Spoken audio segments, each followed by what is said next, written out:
When I was a carefree Midwestern kid, never having met a single person who wasn't as lily-white as me, I thought I had it all figured out. I was taught that we were all the same. The color of somebody's skin didn't hold any more significance than the color of their eyes. Chances are you learned the same thing. It was the 60s, it was the 70s, and we were developing into happy, comfortable, suburban mainstream liberals.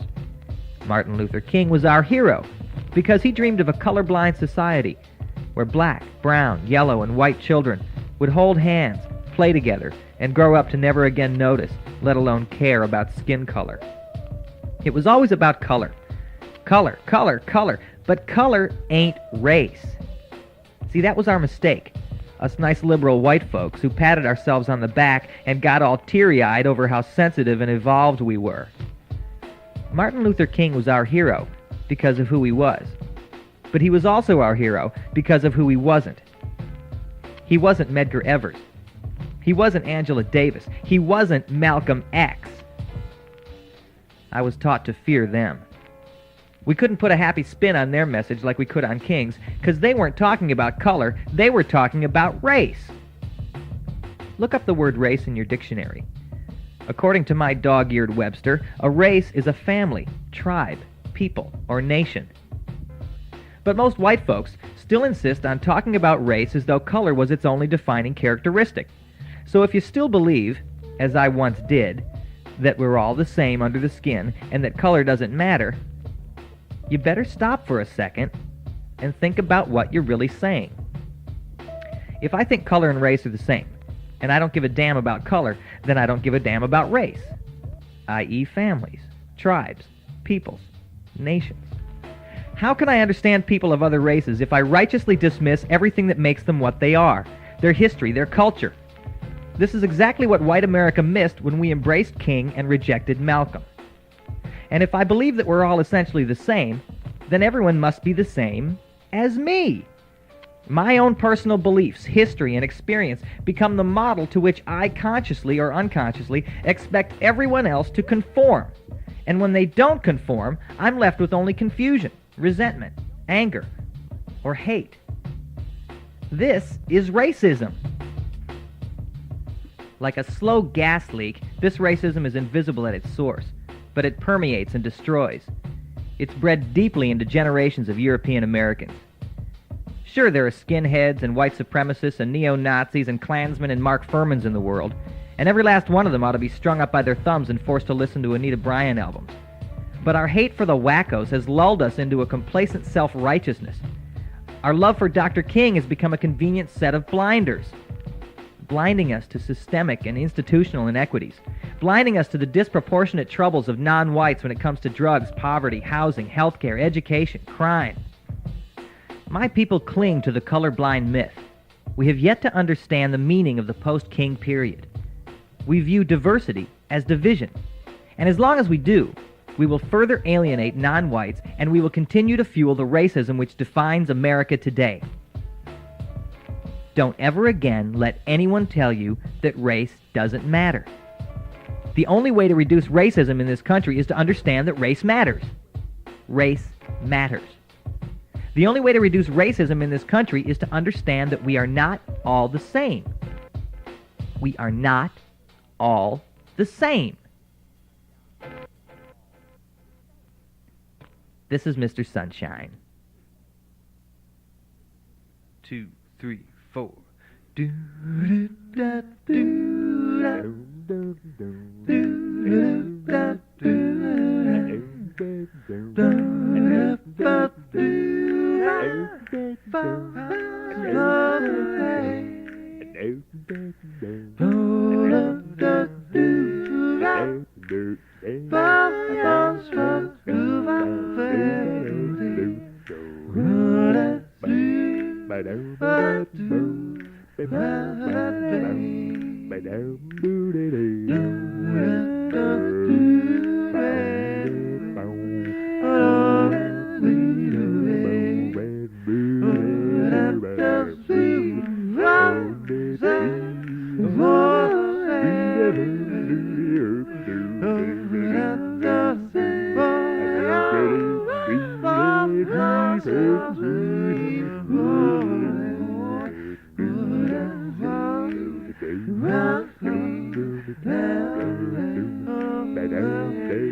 Hi, I'm Peter Donalds, and this is the NeoRadio Hour, home of independent writers, musicians, and home tapers, the folk artists of the electronic age.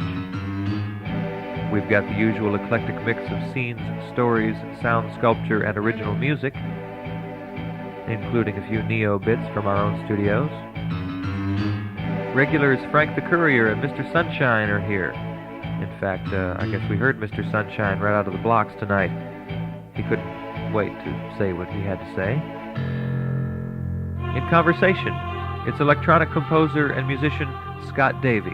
We've heard from Scott before, but only very briefly. Tonight we get the whole story. It's the NeoRadio Hour. Independent audio art.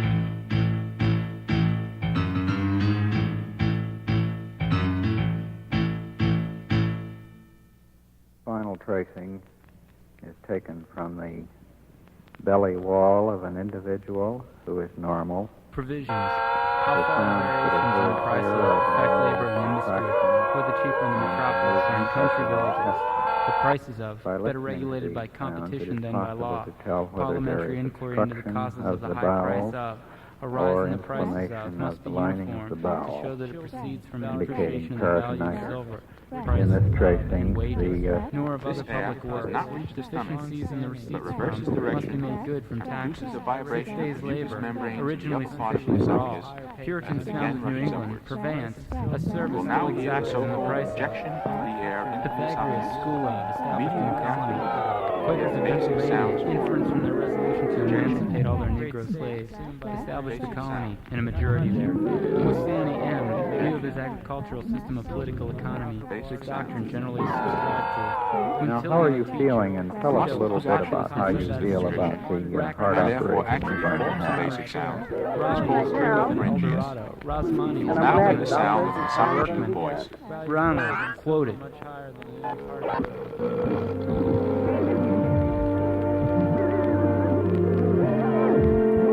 Body, natural, and political analogy. Basic sound, Bohemian, lower. serfs still exist We in hear survey a sound evaluation, just as a slow account the vibration, tax there on the and that industry it of does not artifice. have a regular Bombay, Bordeaux, periodicity. see Bordeaux, Borlase, quoted. Born, Ralph D. His Feast, Burroughs, see Burroughs, Boston. High-paid, free labor, cheaper than slave. We moved slowly with our whole crew across the harbor, A trade which through requires the fog, necessarily the old man at the helm steering us with all his might towards the north. Ahead, nothing but a gray wall. A review of the principles on which they are generally granted. Those granted on American produce founded on mistaken policy, how they affect the consumer. Public teachers resort of bounty on corn versus tax on necessities, on articles formerly charged with exportation, give rise to fraud, abolition of, proposed, deducted from customs revenue, bounty on the exportation of corn, the tendency of this measure examined. Bordeaux, the wide town of great trade, a memoir of the Parliament doctrine, as the French debt, Grady Robert quoted. Braganza family of profits must be obtained by the undertaker who has it in stock, not merely a different name for wages of correction. One of three originals raised by monopolies and corporation laws, depends on the price of the goods. General theory of, averages of, extremely difficult to ascertain. Interest of money, the best standards of, the diminution of, a natural consequence of prosperity. The second principle includes a group of appliances. Saxon lords, their authority and jurisdiction is great before conquest, as those of the Normans were afterwards. Scandinavians, the ancient practiced music and dancing. Scarcity, effects of years of, on industry and wages. Scholarships, effect of, on earnings of labor. Schools, English public, parochial, observation zone, charity. Science is the great antidote to the poison of enthusiasm and superstition. Scythians, the Spanish militia, rendered superior to the Carthaginian militia by discipline and service. Why in Scotland, in Highlands, every farmer a butcher. Why the village inn, where nails are currency. Reduction of the value of the coin. Wages in low country, very less than in England. Compared with England. We shall now hear the company's attorney. Cattle, at one time used as money, and corn, their value compared in the different stages of agriculture, the price of, produced by artificial grasses, Together, raise the price of cattle may rise and improve the necessary division of labor. Achilles, Agamemnon, and Order to farms. Provisions, how far the variations in the price of affect labor in industry, whether cheaper in the metropolis or in country villages. The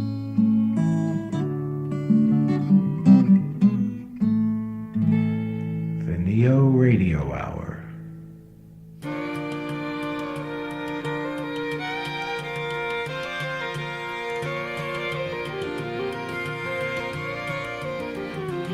Well, I'm working for a living and I'm losing my mind. At the end of the week, I'm further behind. Seems like every time I got to pay my rent, go to the bank, the money is spent.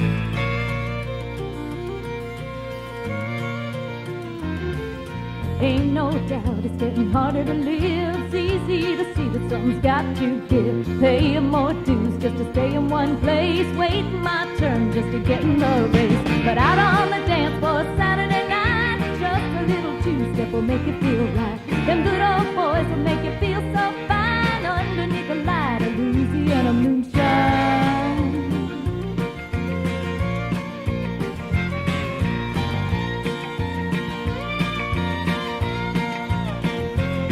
Well, one of these days, old lady luck's gonna show in a pink Cadillac, the money too low. Then I'll give a holler to the valley below. The night's on me, so come on, let's go. Out on the dance floor Saturday night, just a little two-step will make you feel right. Them good old boys will sure treat you fine. When your boots hit the floor, you leave your cares behind. Out on the dance floor, they're kicking up a side. Jump on in line, girls, don't be polite. Them good old boys will sure treat you fine. Coming on as smooth as Louisiana moonshine.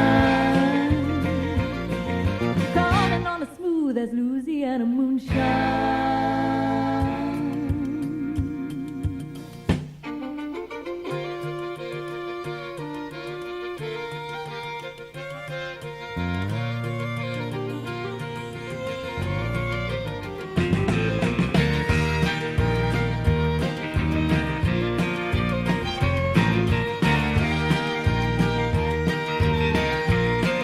Louisiana moonshine.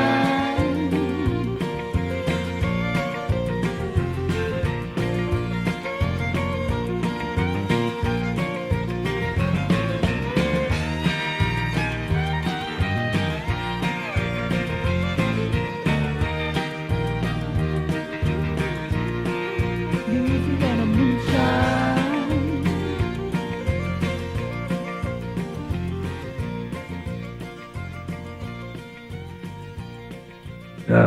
Now you see, my brother, you gotta listen to me because I never understood.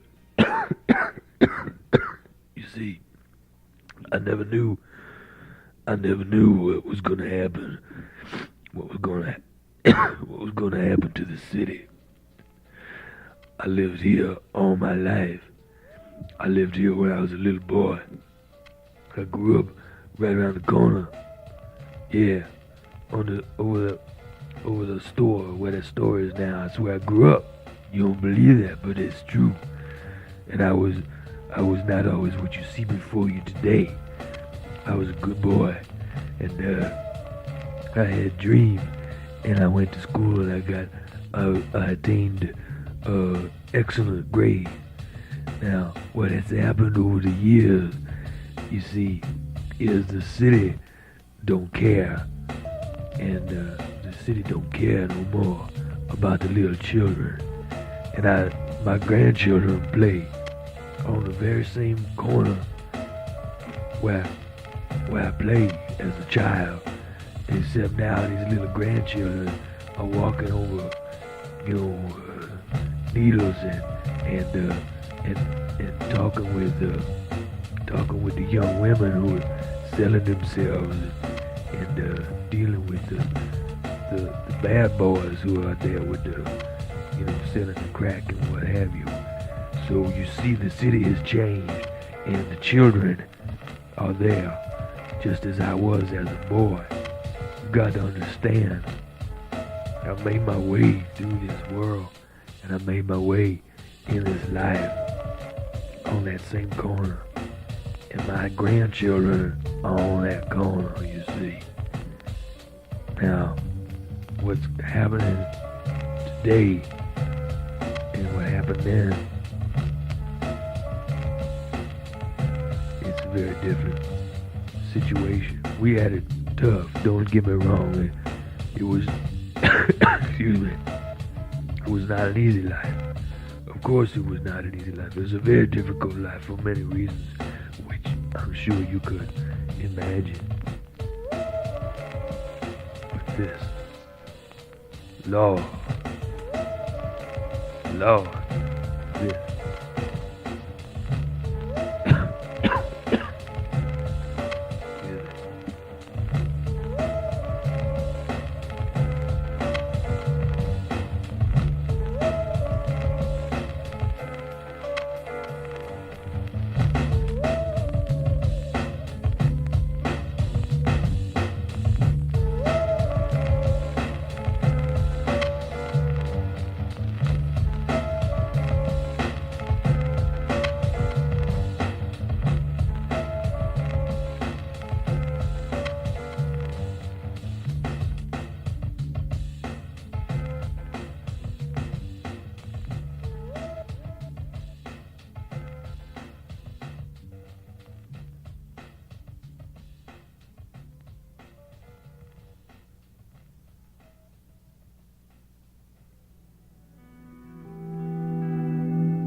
Such a butcher, we called her Nurse Hatchet,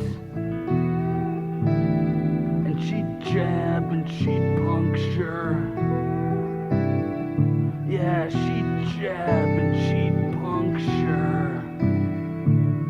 My face slaps against bathroom tiles, wet with cold condensed water, lights give no heat, cold fluorescence. The other plasma donors, with their storm cloud bruises, planted on the vinyl couches, thumbing greedily through People magazine, reflecting that Sylvester Stallone, well, he's having a pretty tough time of it too. Strike them that Sylvester Stallone wasn't out there hustling his own plasma, and they'd sit there numb as clubbed fish, waiting for the diabolical diabolical nurse hatchet. And when they got their plasma checks, they go for some imported beer and pound on the bar, slurring Adrian, yo, Paulie. They do this till morning. Then they'd open their garage door eyelids and topple down the steps of the Philadelphia Museum of Art. I'd like to think those days are behind me, but here I sit, making matchstick replicas of Jim Morrison's grave. It's June, and I'm tired of being brave. I am tired of being brave. Some circumstances, just laying here in the dusty corner, sweating hairless head in the shoes, I can feel it, and they are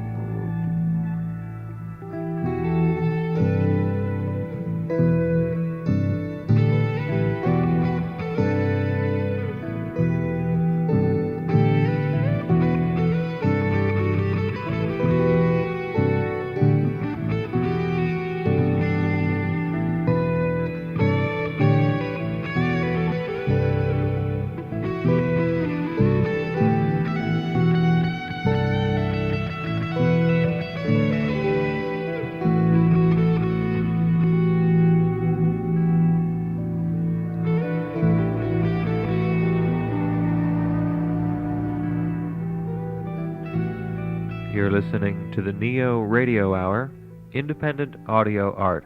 I'm Peter Donalds, and it's time now for conversation. This week's guest is electronic musician and composer Scott Davey, and that will be a familiar name to you if you're a regular listener to the show. We've spoken with Scott before, but only a very short excerpt of the complete interview we had with Scott, and we're going to listen to that right now.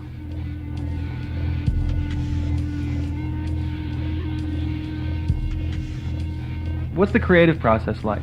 I mean, do you think of a sound in your head and then try to find it electronically, or do you start with kind of cruising through the sounds and build from there? Yeah, I would say I'm a real empirical composer, and a lot of times I think of myself almost more as a sculptor or as somebody who does like a collage or assemblage, whereas I might have styles of sounds or groups of sounds or ideas for what general types of sounds I wanted to lay together. But once I do that, it's actually getting in with both hands into the sounds and adding them to each other, taking them away, putting them together. I'm not an overly intellectual, plan it all out and then realize it type of composer. Mm-hmm. And as such, that you don't get any respect in the academic world through that method. You don't? I've found, no. It's not thought of as a serious method. What's really respected is having a complete plan beforehand, no matter if that plan is a musical one or not, and then realizing that plan. Improvisation is not really respected, and sort of, the collage approach is not really respected. Accidents aren't really respected. It's more like severely intellectual. And I don't think I think quite a bit of the time that does not result in good music. Do you find meaning in your work after the fact, or during the process? Well, just in general. Like with Tales from the Grassy Knoll, I wanted to do three pieces on the killing of Kennedy, Oswald, and Ruby. But that was, and then I knew with the Kennedy killing, I wanted to have real long tones, because I discovered a way to make sounds that changed. It wasn't a progression of sounds or an arrangement of sounds. It was actual long, up to a minute long sounds that individually changed and moved within themselves. And that was a real strange process, because composing with those sounds was almost like doing a sculpture out of 20-foot logs, because you only had so much latitude on how you would stack them. And you would stack one and then listen back to it, and it would take 2 or 3 minutes to listen to it. And then you just say, oh no, it's got to be, half a second in one direction. And you move the entire log that way. So that was a pretty different process. Yeah. So I start out with ideas that I want to render, but not with any kind of score. That's the other thing, is that they always want in the academic world is a score. And if you can't produce it on paper, it somehow runs down the quality of the music, which I'll never understand. Oh, I would love to see an attempt to score Provom 21. Yeah, let's hear a score. Let's see a score for that one. Yeah. Uh-huh. Provom 21 is machine, the sound of machines. Uh-huh. I tried to synthesize the sound of machines, and it actually stands for projectile vomit 21. Oh, is that what that means? Yeah. I didn't need to know that.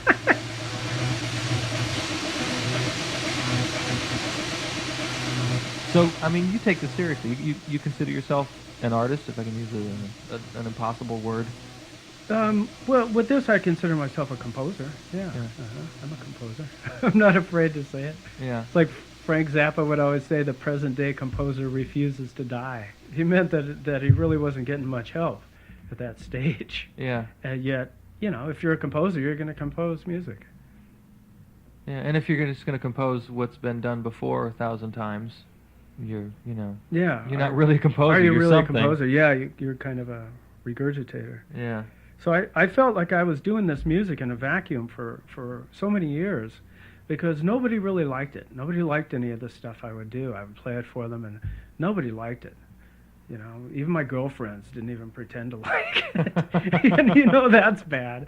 But I kept doing it. And did you keep playing? Did you keep playing it for people? I mean, that takes some courage. No, not as much.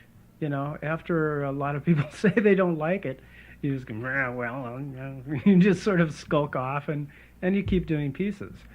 And it was really until I got into the electronic music program at SF State that I met... San Francisco State. Yeah, San Francisco State. I met more like-minded people that actually really liked a lot of the things I did. And they were doing similar things? They were doing similar things, and often had the same experience, nobody likes this. Well, that must have been quite a discovery for you.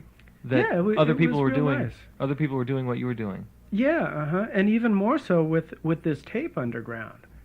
That seems to be where all the people who got really excited. See, when electronic instruments came out in the, I guess, began proliferating in the 70s, and then the whole home studio thing kind of put together in the 80s, a lot of people got really interested and excited about doing electronic music.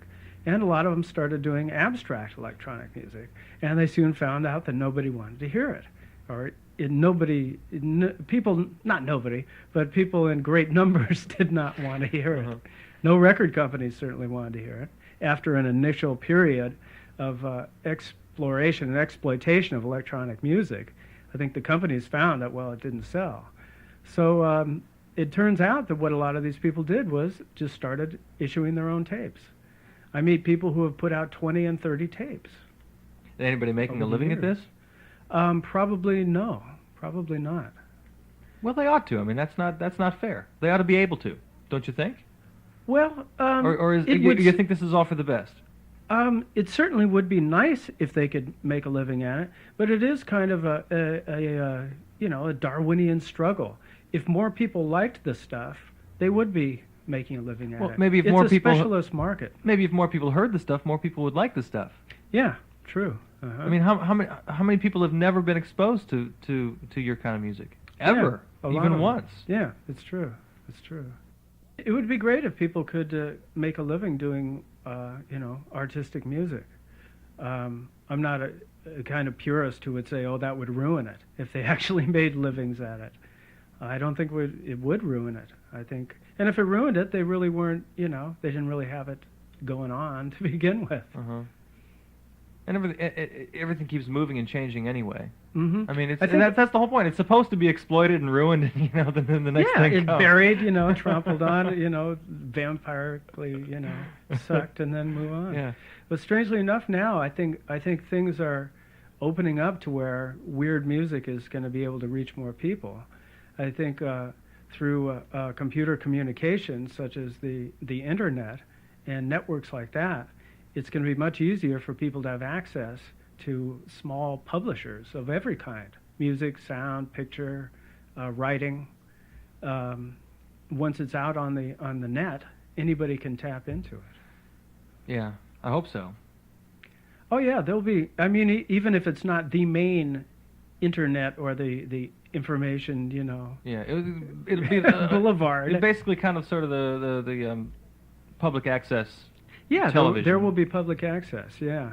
You know, who knows? Maybe the same thing will happen. There'll be the main networks, and you'll never hear anything like that on there. But even so, it will be easier if you're just a phone call away from some weird music. That's a little easier, perhaps. And if you can listen to 10 seconds of it, I think one of the greatest things happening now is the development of all these listening booths again in record stores. When I was a kid, there were listening booths where you would get about 5 records from the clerk, and you could go listen to them for a half an hour. And so you could find out about new things. And now they're doing that again. And you're right. In a certain sense, the internet will serve as the sort of listening booth. Right. You got that chance to listen to 10 seconds of a million different things.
Who did the music on Do Be Here?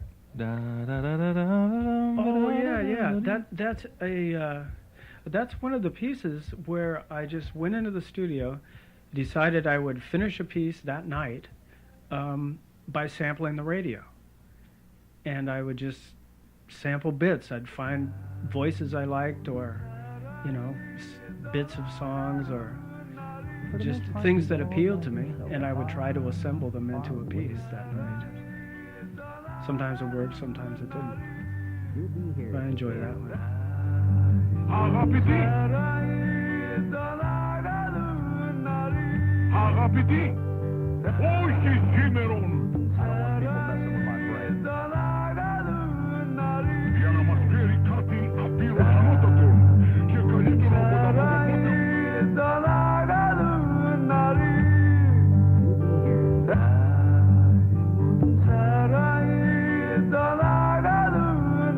For the most part, he's all by himself, far, far away it seems.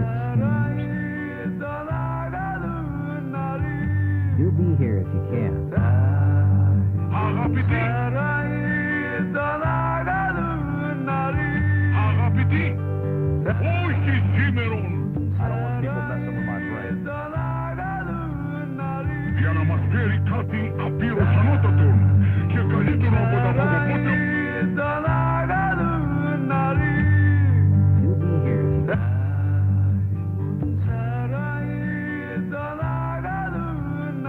For the most part, he's all by himself, far, far away it seems.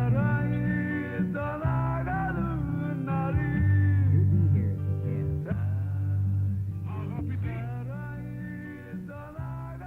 Do you know about copyright law and all that kind of thing? I don't. I don't know. I got to look into this. Copyright law? No, I'm ignorant. Have you ever worried law. about any of that? No, I haven't, because I don't make any money on any of this, and I don't believe that these particular pieces could make money. Yeah, copyright law is really troubling. It's hard to figure out. It's got to be changed, because in a way, all these things media that comes into your house and into your life, in a way, is your natural landscape. To me, it's my natural landscape. If in the past a painter had to pay the owner of a tree a fee to paint a picture of that tree, because that's the original source, where would it be? But on the other hand, these people created these pieces, and here I am butchering them and putting them to uses they never intended. And I'm getting even worse and deeper into that area with some video work. I recently did a video piece called The War Within, where I took 2 science fiction movies and reassembled them into one short film. And geez, I don't have permission to do any of that. So I guess I would just say, gee, I'll worry about that later. Yeah. Well, an example like that. I mean, I haven't sat down and worked out the argument for it and in all proper lawyer-like forms, but just on a gut level, it seems that ought to be right. That ought to be okay. I'm not presenting them as the original piece, but there are levels to where it really isn't okay, and the thing is, the place where it really came to a head is in rap music, because there are enormous sums of money being made. You take somebody like Vanilla Ice, who sampled a Queen song, and the phrase that he took is his song. He really, took the phrase and made his song from their song to an extent that they should get money for it. Yeah. And they ended up getting money for it. So when people are making these huge sums, somebody should get a piece of it. We're in a really strange situation. Those of us who are making no money and doing art that no one knows about, there's this great freedom that comes from that. Well, I want this radio show to be broadcast worldwide, I want to have success with it. But when I do, I'm going to have a room full of lawyers, I guess. Who knows? Maybe so. I mean, it's funny. You never know what's going to survive and what's going to turn into something else. Look at the Dadists. They made collages, and they're now hanging in museums and selling for millions. Did any of the pictures they cut out of magazines, did those people get royalties? Not then, but would they now? It's getting real sticky. And when all the stuff is floating through the internet on a computer where you can just pull it out and paste it together, even more of it will be happening. So there's going to be some standardized royalty rate that's going to be attached to how many copies are redistributed and some percentage of how much of your piece consists of bits taken from other things. It's going to end up on a purely numerical basis. It has to. It's the only thing that makes any sense.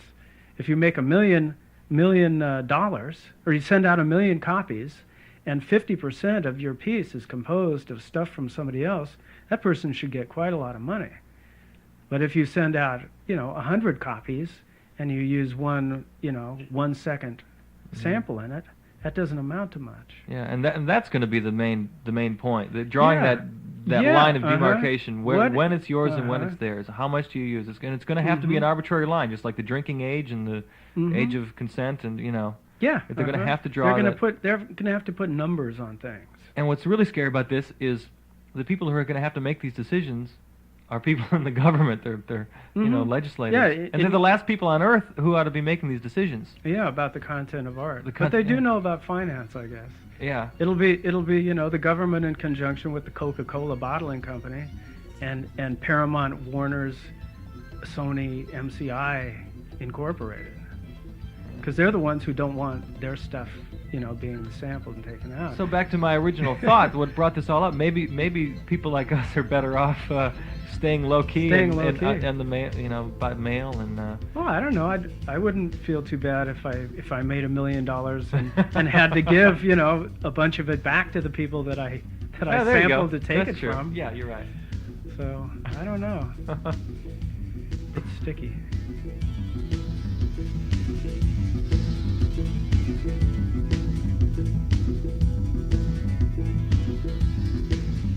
This week's Artist in Conversation, Scott Davey. I'm Peter Donalds.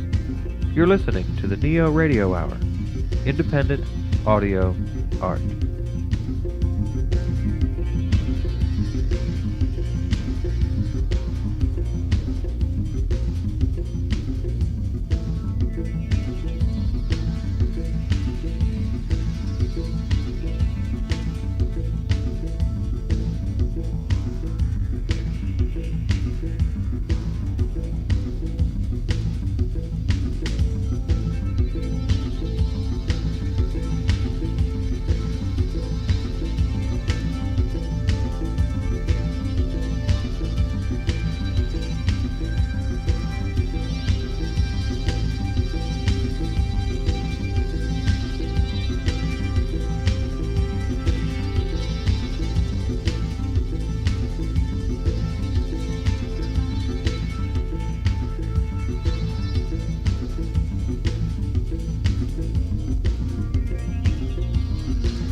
旅客们，刚才聆听到的是张帝和演唱的《匈牙利风光》。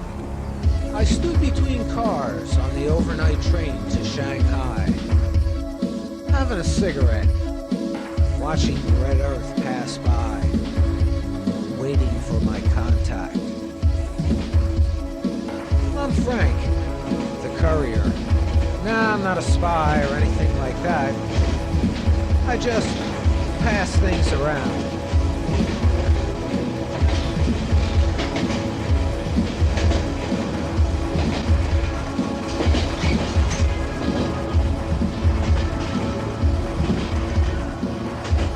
A distinguished-looking chick in a Mao suit approached me for a light. Through the flame of my lighter, he asked, "Excuse me, sir. Do you know Gregory Peck?"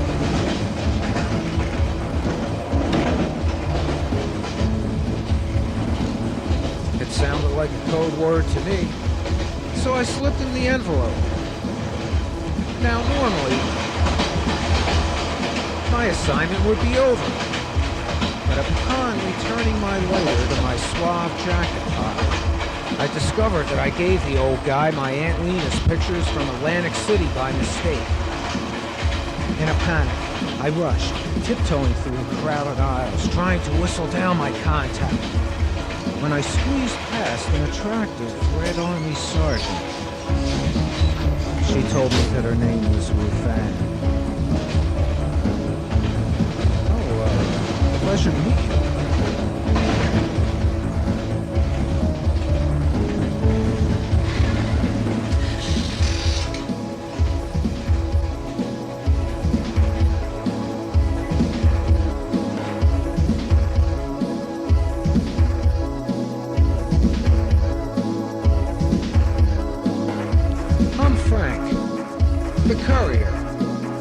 I'm not a spy or anything like that.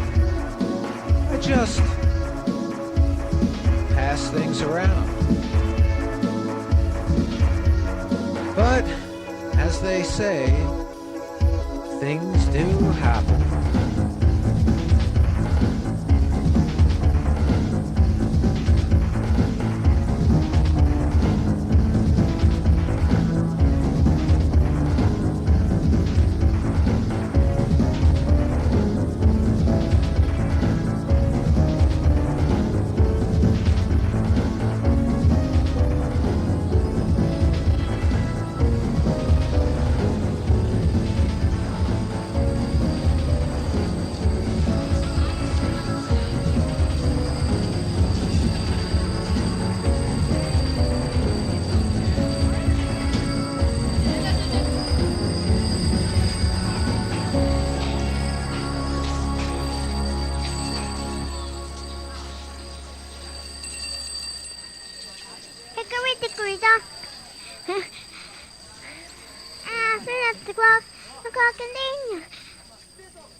NeoRadio Hour. Heavy metal yes play rituals, perfecting real nets from imaginary prey. So they catch each other, tangle their long hair, and really live and really die. Should someone care? Every man's equal when their memory fades. Out, out, he will feel like killing her, the architect, is a paycheck away from stuffing her bleeding into his Japanese trunk. Have we seen too much or not enough? So far, so good, so what? Remains to be seen. No virtue, just necessity. Brutal refreshment, consciously draped in cementiment. A gym instructor slides his hand with a whisper up a sixth grader's shirt. All hell pulls together. A tale told too many times till it itself is thought idiotic. That system sustained just like Judas as some cause. Anarchists listen to the siren's call, a seagull wrapped in fishing line. He made her bear his pain. What else can be said? Love is a capacity to withstand necessary deceits. Lash yourself as loosely as you can. The way I like it is the way it is. Imprudent kicking, I sing the body song of stately wired electric locution. Ticket scalpers, cream rinse conditioners, the life taken was not yours. Captain, empty ship caught nose to tail in a Mississippi eddy. And ashore, the bottles dodged is the dance learned, sole survivor. To the young, remember John the Apostle, leave home quickly, sing the song of hallowed costs, not as judgment, that wicked man, but as the horror of peace on earth, of many giving to the one. On a projected shaft of light, a face flickers at the end. A sour smell rises from the floor, mixing with life everlasting. That's a laugh, it's just the opposite. A fly on a pin, an idea, a practice for what we don't know. Tell hell there ain't no promised. Always disappoint. Take your leave before they take their seats. Gelatin bird eye clicks man time in her body. He extends, she renews. Little suicides making scenes in the change. I remember Ruby. She always dressed in red.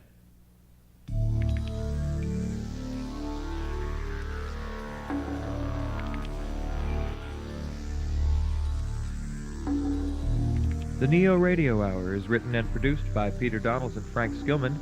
Contributing artists tonight: A. Bahojosi, Dodie Bennett, Asbestos Removal Crew, Troy Sutton, Willie Tavita, and 99 Hooker. Special guest artist in conversation was electronic composer and musician Scott Davey. And I'd like to remind you now, as I do every week, that everything you hear on the show is contributed by independent artists such as yourselves, writers, actors, musicians, and we'd like very much for you to become part of the family and send us your work, or if nothing else, send us your ideas, your comments, your questions about the show. But most of all, if you've got some tapes on the shelf, send those along, or if we've inspired you to do some creating, we'd be very happy about that. That'll do it for this time. It's the NeoRadio Hour, independent audio art. I hope you taped it. I'm Peter Donalds.